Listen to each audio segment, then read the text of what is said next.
南投的春茶哦，伫要上市咯，早起嘛伫欢迎宣传。农民是表示讲，可花对伊来讲影响真大哦，因拢了袂少钱。嘛怨叹讲越南、中国进口的茶叶，加做是台湾茶叶问题嘛真严重。农委会嘛强调讲，目前是已经有真成熟的产地鉴别技术，准确率是有90%。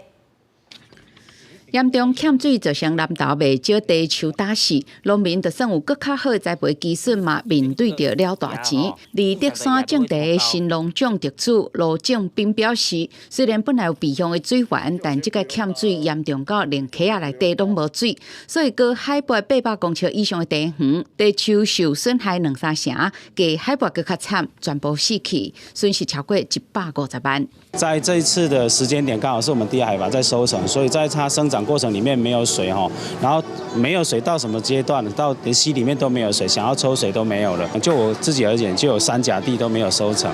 罗正斌指出，因应极端气候，原本就有欠水、低悬的设备，但4年拄着2届，情形愈来愈严峻。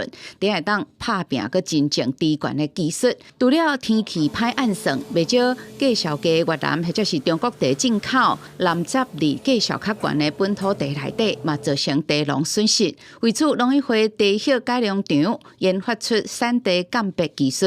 它借由土壤吸收的微量元素，还有水质里面的微量元素，到它茶叶上面的成分主态就会不一样。我们常常讲水土不服啦。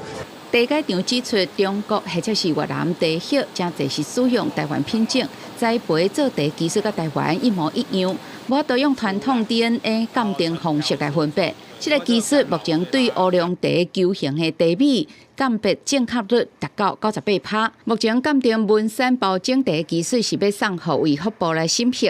后一个项目就是介绍相关的东方美人茶。记者林文丹从台北报道。